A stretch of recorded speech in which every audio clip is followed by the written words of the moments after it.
Hello and welcome to the Property Forum Chat Show with myself, Nicholas Woolwork, investor, developer and owner of propertyforum.com. On today's show, we'll be answering questions about buying overseas property. How many of us dream of owning an overseas property? I know I have. But what are the key risks of buying overseas that you might not face when buying UK property? What yields can you expect? And what finance options are available to you? With such popular and beautiful destinations all over the globe, how do you know which is the best location for you?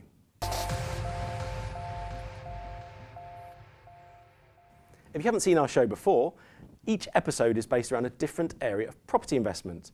We take questions from our online forum and we post them to our expert panel here in the studio. If you'd like to get involved in a future episode of the show, please log online to propertyforum.com. You can create a username, it's completely free, and you can pose your questions online. If your questions don't make it onto the show, I'm sure one of our expert panelists will answer it online. And we also have a forum membership of over 60,000 users, and they'll be able to impart their wisdom if that helps you. We hope you enjoy the show, and we see you online soon. If you're considering taking the leap into buying overseas property, you can't afford to miss today's show. Our experienced experts have over 30 years experience in the field and will be answering questions from our forum members today. I'd like to introduce Nisar Malik, an experienced investor and founder of Europa Estates and Finance, and also Rafi Olean, overseas finance expert for Europa in Spain. Buying overseas property is a dream for many, but it can also turn into a nightmare. You need to know your overseas markets, the risks involved, how to carry out overseas due diligence on a property, and essentially where to source an ideal investment. One man with all the answers to these questions is Nisar Malik. Hi Nisar, great to have you on the show again. Thank you. Can you tell us a little bit about your background and experience in overseas property investing? Yeah, I've started Europe about 30 years ago. And basically I invested more in UK first 10 years. Okay, so you started out here. So we built up a portfolio in next 10, 15 years, about 40, 50 properties. Okay, fantastic. In UK. And then I moved to Spain to start because it was the peak time at the time. The property market was doing very good. Great. What kind of year was that? It was about 19 years ago, I would say. 18, 19 years ago. I can't really reckon when it was, but at the time, my friend Rafi, she was the bank manager, so I took a lot of advice from Rafi at the time, Lakeisha Bank. So I went into the restaurants, I bought restaurants, I bought penthouses there. I took a lot of investors to Spain in those days. I had contracts with the developers. We advised them where to buy, whether it's in land or people's choices. And all the funding and everything was done by those days at Rafi. Deciding on a country to invest in and sourcing an ideal property is one thing. But if you're not a cash buyer, are you aware of all the overseas finance options available to you? A lady who is Rafi Olean. Hi again, Rafi. Hello. Can you tell me a little bit about, and for the viewers at home, your experience in property investment and in particular finance? Well, basically, I started my education like an economist and solicitor. It was many years ago. Wow, it's a very technical start, yeah. Yeah, and my career started from the very beginning working for banks. In different banks, I reached several positions. It was like 20 years acting on, attending, assisting families mainly and investors in the process of purchasing properties. Okay. So my trajectory in terms of mortgages is quite wide. There was a moment, and after probably assisted like 5,000 purchases or completions, I decided to take my own business. And because I detected there was this recession came, it was not that easy to get the necessary finance to acquire a property. So it got harder. So I see a part in the market where it was necessary a professional advice. Okay. Especially with all the stories that were happening with the banks And well, I started to assist them in both sense, financing and also at the same time with those complaints that maybe could go forward and get well, the rights of the customer protected. Okay. In that sense, I created my own company, and after, well, when the recession started to be a bit clear, like it is now, I saw that it was necessary to promote the bank properties. First of all, because all the agents register, all the European financial planners register in the central bank, we have the commitment of promoting the sales of the bank's properties, okay? And secondly, because I really thought it was a very good product with all the guarantees. And that is what where we are. Okay, great. This is the reason why I'm here. Okay, well, thank you very much for that. Let's go straight on to some questions from the Property Forum now. Our first question online is from Colin from Cornwall. What are the major risks of buying overseas? Nissa, if you'd like to start us off with that one. Yeah, basically, I think whether you're buying it in UK or whether you're buying in Spain or whether you're buying in Europe, if you're not familiar with the territory, there is because of your, you may investing a lot of money there and you are not familiar with the territories, you're not familiar with the grounds, the background, the legal side, everything. Yeah.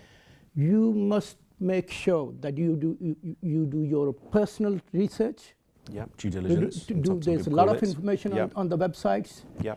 Internet can give you some information. There are local, you can go to whichever locality you have chosen, you can go there, take some information from the local people, local agents. On the ground knowledge. Because because you cannot make a decision until you are 100% satisfied that this is what you are looking for. Agreed. Yep. You have to take the lead yourself. You cannot, because no advisor or no property landlord or property dealer will be able to tell you that you can do this, because you have to choose yourself. You have to be satisfied with, and the most important, in my 20 years of doing in Spain, that there are so many people out there which can be very, very dangerous to the property market. Yes. They are wrong advice. The bad few they're only give there it a bad name. Yeah, bad name. So what you have to do is you got to find the trustworthy, the companies which are out there, they are trustworthy. The people you are dealing with, you can trust them, and the most important is that when you give that trust to the company, that you listen and take advice. Yeah. Because nowadays the compliance is very strict, even whether it's in Europe or whether it's in UK. Here we do the exactly same thing. We are very, very strict. Everything is regulated. Yeah. So is in Spain now. But then again, that's good to know. I'm going to just tell you, they have to make their own choices. They must do research and find their locality. Okay, very good answer. Thank you for that. We've got a question now from Adrian from Cheshire. Is it just as straightforward to get development finance for a project in Europe as it is in the UK? That sounds like one for you, Rocío. Yeah, it's for me, but the answer is no. Sorry to say. Well, we have to remember at this moment where exactly are the banks of the European countries from the south. These countries, all of us, we are getting rid of the recession. Things are much better. There is no comparison with 2 years ago. Okay. So the credit is flows now. It's starting to flow, and banks are keen to lend money because at the end of the day, that is their business. Yeah. But the fact of lending to developers, I have to say, is like a second step still that tricky. We have not reached yet. Okay. What happened is that during the recession, banks repossessed a lot of assets, not just properties, but also developments that were in half construction. Yeah, okay. And banks are not builders, banks are not promoters. So they are keen to sell these developments in half construction and lend the money necessary to finish them. It, okay. And I have seen cases of new developers buying developers from the bank and also becoming partners of the bank in this joint project. venture partners. Yeah, the We've venture talked about that in partner. a previous show.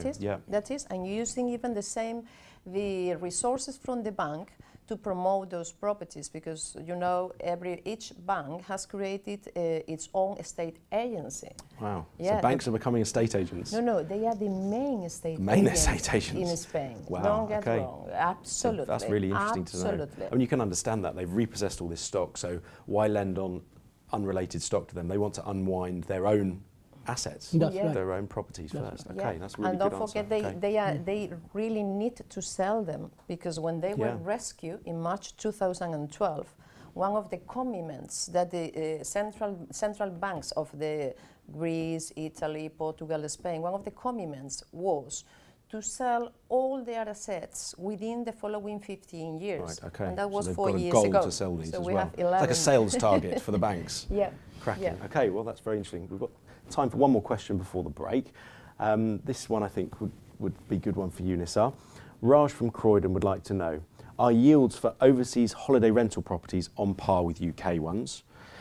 If 6 or 7% is considered a good yield in the UK, should I be looking for overseas property that matches that, or can I expect a higher return? So how do the returns compare to the UK? You've had experience in both. The thing is, the Spain, if you look at the data for last 3 months, the Spanish bank, they declared their returns yield of 9.1%.